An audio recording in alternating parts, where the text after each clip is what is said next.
So hi friends, I hope you all are doing well. मेरे channel studycafe.in पे आप सभी का स्वागत है। ये वीडियो मैंने एक बहुत इंपॉर्टेंट अपडेट शेयर करने के लिए बनाया है। The update is on changes in GSTR 3B। अच्छा, मेरा एक पहले वेबिनार हुआ था GSTR 2B पे। उस वेबिनार के टाइम पे मैंने बोला था गवर्नमेंट इज प्लानिंग कि वो GSTR 3B को GSTR 1 से और GSTR 2B से लिंक कर दे। तो फ्रेंड्स, अब उसकी शुरुआत हो चुकी है।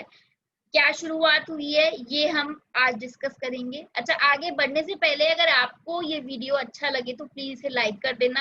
अपडेट इम्पोर्टेंट है तो प्लीज शेयर कर देना, और सबसे इम्पोर्टेंट चीज, मेरे चैनल को सब्सक्राइब करना मत भूलना।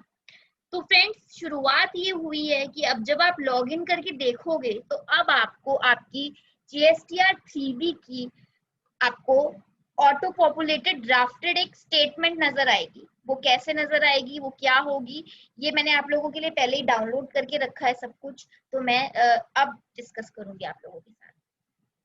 तो फ्रेंड्स, सबसे पहले तो अगर आप क्वार्टरली फाइलर हैं तो आपके लिए ये फैसिलिटी अवेलेबल नहीं है। ये सिर्फ और सिर्फ मंथली फाइलर्स के लिए अवेलेबल है। तो जब आप देखोगे तो यहाँ पे लिखा भी आएगा कि current facility of GSTR 3B is not available. ये जल्दी अवेलेबल करी जाएगी। सो बेसिकली इन्होंने किया क्या है कि आप जब आप GSTR 1 को फाइल करोगे तो GSTR 1 का जो डाटा है उसको 3B से लिंक कर दिया है। तो अब आपके GSTR 1 की फाइलिंग के बेसिस पे एक GSTR 3B की सिस्टम कंप्यूटेड PDF आपको मिलेगी। ऐसी सिस्टम कंप्यूटेड PDF आपको 9 और 9C के लिए भी मिलती है। तो इन्होंने ये चीज की है। क्वार्टरली फाइलर के लिए ये चीज अभी करना इसलिए पॉसिबल नहीं था क्योंकि वो क्वार्टरली बेसिस पे रिटर्न फाइल करते हैं और जो GSTR 3B जाती है वो मंथली जाती है। तो इसलिए अभी ये वाली ऑप्शन क्वार्टरली फाइलर के लिए अभी कर नहीं सकते थे। बट हाँ, क्योंकि इन्होंने लिखा है कि जल्दी ये फैसिलिटी अवेलेबल करी जाएगी, सो लेट्स सी कि क्या फैसिलिटी अवेलेबल करी जाती है। उससे पहले उसके बाद मतलब ये डिस्कशन हो गया हमारा। तो अब हम देखते हैं कि GSTR 1 जो कि मंथली फाइल करते हैं लोग, उनके लिए GSTR 3B में क्या चेंज आया है। तो अब मैंने अपने एक क्लाइंट की डिटेल उठाई जो कि मंथली फाइल करते हैं और उन्होंने अपने GSTR 1 को फाइल भी कर दिया। तो अब उनकी GSTR 3B में क्या डेटा आ रहा है। अच्छा, एक इंफॉर्मेशन, ये समरी आपको तभी मिलेगी जब आपने आपकी GSTR 1 फाइल कर दी, क्योंकि ऑब्वियसली बात है GSTR 1 से जो डाटा है वो फ्लो होगा GSTR 3B में। तो अगर आपने 1 ही फाइल नहीं करी होगी तो डाटा कैसे फ्लो होगा। तो चलिए देखते हैं GSTR 3B में क्या चेंज आया। GSTR 3B में जिन्होंने अपनी 1 फाइल कर दी है उनको एक GSTR 3B की ऑटो कंप्यूटेड समरी नजर आएगी। अब ये समरी आप लोगों के लिए कैसे हेल्पफुल है वो डिस्कस करूंगी मैं, और उसके लिए मैं इनकी समरी आप लोगों को खोल के दिखाना चाहूंगी एक बार। तो let me share my screen with you.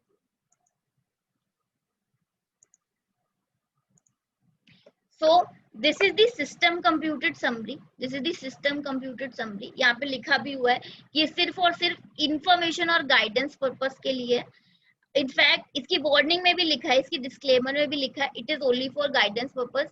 कोई हार्ड एंड फास्ट रूल नहीं है कि जो इस समरी में लिखा है वही आपको फॉलो करना है। अगर आपको ऐसा लगता है कि जी इसमें कुछ वैल्यूज ऐसी हैं जो इनकरेक्ट है, या फिर हो सकता है आपने GSTR 1 में कुछ गलती करी हो, वो आप अपनी GSTR 3B में जाहिर सी बात है क्यों लेके जाएंगे।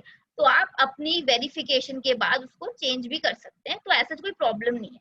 जी हाँ, जुलाई के लिए ये समरी अवेलेबल है। आप में से जो लोग मंथली रिटर्न फाइल करते हैं वो जरूर एक बार पोर्टल पे लॉग इन करके चेक करके देखें अपनी समरी को।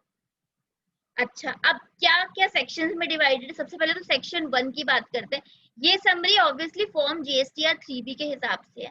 अब सबसे पहले तो सेक्शन 1 में जो आप टेबल 3.1 में डेटा भरते हैं, तो ये बोल रहे हैं, ये हमें सजेस्ट कर रहे हैं कि आप अपने जो आउटवर्ड सप्लाई है, आउटवर्ड सप्लाईज में अपनी ये वाली टैक्सेबल वैल्यू रखिए, जिसमें से ये आपका CGST हो, ये आपका SGST हो।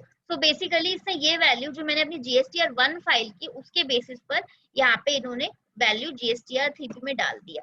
उसी तरह से अगर मैं एक्सपोर्ट करती हूँ तो इसने मुझे सजेस्ट किया, क्योंकि मेरे केस में कोई एक्सपोर्ट नहीं है तो यहाँ पे कोई वैल्यू नहीं आ रही। सिमिलरली नील रेटेड में भी कोई वैल्यू नहीं आ रही। अच्छा, अब inward supplies liable to reverse charge, उसके केस में इन्होंने बोला कि ये आपके केस में ऑटो ड्राफ्टेड नहीं होगा GSTR 1 से। ऑब्वियसली ये वाला जो डाटा है ये क्योंकि मैं सेल्फ असेसमेंट बेसिस पे करती हूँ फर्स्ट थिंग, और अगर ये आउटफ्लो भी होगा तो ये मेरी GSTR 1 से नहीं होगा, ये मेरे वेंडर की GSTR 1 से होगा। इसके ऊपर भी मैंने जब GSTR 2B पे वेबिनार लिया था तो मैंने डिस्कशन किया था। अगर आप ये वाले पॉइंट को समझना चाहते हो तो एक बार मेरा GSTR 2B वाला वेबिनार जरूर देखें, वहां पे मैंने इस चीज को डिस्कस किया है, मैं उसका लिंक भी नीचे दे दूंगी। अच्छा, उसके अलावा अगर आपने नॉन GST आउटवर्ड सप्लाईज की हैं तो उस केस में यहाँ पे आपके लिए वो डेटा दे देगा। अब ये सारा डेटा जो आएगा वो GSTR 1 से आएगा। उसके बाद सिमिलरली टेबल 3.2 ये वाला डेटा अगर मैंने इंटरस्टेट सप्लाई किए, अनरजिस्टर्ड पर्सन कंपोजिशन, अगेन ये डिटेल्स भी GSTR 1 में जाती हैं, तो ये डेटा भी आपका GSTR 1 से आएगा। नाउ अब एक बहुत अच्छी चीज जो इन्होंने की है, इन्होंने 3.1 और 3.2 का डिटेल ब्रेकअप भी किया है। डिटेल ब्रेकअप कैसे?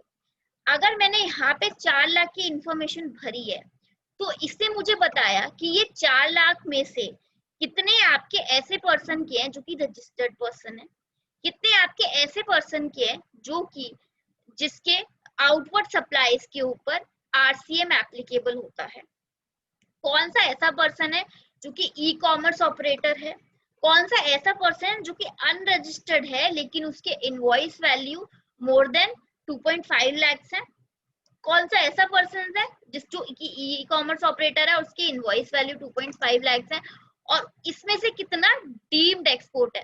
तो फ्रेंड्स इन्होंने फर्दर जो ये पोर्शन का ब्रेकअप हो सकता था, जो कि पॉसिबल ब्रेकअप हो सकता था, उसकी भी डिटेल्स दी है इन्होंने आगे वाले टेबल्स में। इनफैक्ट आगे आप में से इसमें से कितना अनरजिस्टर्ड है, ये जो डिटेल है ये आपके 9 और 9C में भी बहुत हेल्पफुल है। और उसके अलावा भी जब आप वेरिफिकेशन करते हो एज अ GST ऑडिटर भी जब आप वेरिफिकेशन करते हो तो आप ये सारी वैल्यूज को वेरीफाई करते हो।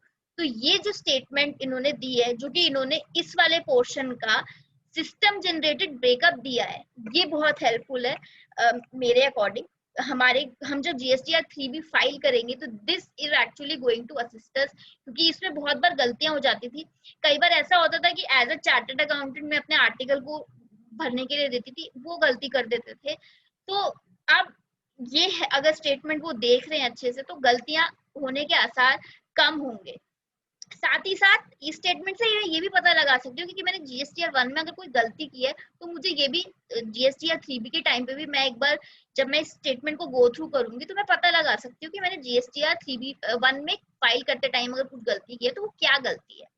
इसी तरह से इन्होंने टेबल 3.1 B का भी एक अच्छे से ब्रेकअप दिया है कि अगर एक्सपोर्ट कर रहे हो तो उसमें से नॉर्मल एक्सपोर्ट कितना है, उसमें से SEZ को कितना जा रहा है, उसमें से अमेंडमेंट्स कितनी हुई है, क्रेडिट नोट, डेबिट नोट और उन क्रेडिट नोट और डेबिट नोट की अमेंडमेंट्स, ये पूरा इन्होंने ब्रेकअप दिया है 3.1 का। सो बेसिकली ऊपर इन्होंने टैक्सेबल सप्लाई का इन्होंने यहाँ पे ब्रेकअप दिया है, अब नीचे इन्होंने यहाँ पे एक्सपोर्ट्स का ब्रेकअप दिया है। फिर इन्होंने नील रेटेड यानी जो हमारी एग्जेम्प्ट और नील रेटेड सप्लाईज होती हैं उसका ब्रेकअप दिया है, क्योंकि उसमें ज्यादा कुछ स्कोप नहीं होता तो ऑब्वियसली एक सेक्शन था।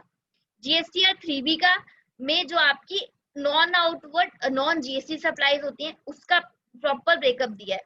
और फिर जो मैं अनरजिस्टर्ड पर्सन को सप्लाई करती हूँ, क्योंकि अनरजिस्टर्ड पर्सन में भी कौन से इंटरस्टेट हैं, कौन से ऐसे इंटरस्टेट है जिनकी इनवॉइस वैल्यू 2.5 लाख से ज्यादा है, कौन से इंटरस्टेट है, ये सारी debit note, credit note, advances, ये सारी डिटेल्स का इन्होंने ब्रेकअप दिया है। फिर अगर मैं कोई कंपोजिशन को देती हूँ तो उसका क्या ब्रेकअप है, अगर मैं किसी UIN होल्डर को सप्लाई कर रही हूँ तो वहां पे जो भी मेरा ब्रेकअप है उसमें भी फर्दर अगर ब्रेकअप जो पॉसिबल ब्रेकअप हो सकता था उसकी इन्होंने सिस्टम जनरेटेड एक समरी बना के दी है, और ये समरी मेरी बन रही है GSTR 1 से। सो बेसिकली पहले लोगों को एक कंफ्यूजन हो रहा था कि GSTR 1, let me again share my new screen.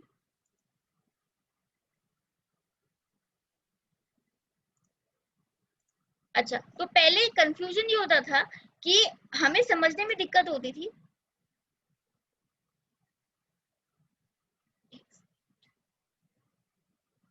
हमें समझने में ये दिक्कत होती थी कि GSTR 3B और GSTR 1 कैसे रिलेटेड है। अब वो वाली प्रॉब्लम को काफी हद तक सॉल्व कर दिया गया है। So this was the video. अगर आपको ये अच्छा लगा तो प्लीज से लाइक कीजिएगा। अच्छा, मैंने ये बोला था कि इनिशियली और भी चेंजेस आएंगे GSTR 3B में, ये खाली वन चेंज था इसका रीजन ये है कि अब न्यू रिटर्न का जो इन्होंने पहले रखा था कि जीएसटीआर 3B की जगह न्यू रिटर्न्स आएंगी, वो स्क्रैप कर दिया है। Now what they are thinking is कि जीएसटीआर 3B को ही कंटिन्यू करें, इसीलिए अब जीएसटीआर 3B में चेंजेस आएंगे। ये पहला चेंज था, इसके अलावा और भी चेंजेस आएंगे। और अगर आप बाकी सारे चेंजेस को भी देखना चाहते हैं, जानना चाहते हैं, तो हमारे साथ जुड़े रहिए, क्योंकि जो भी चेंजेस आएंगे उसकी वीडियोस हम लोग डालते रहेंगे।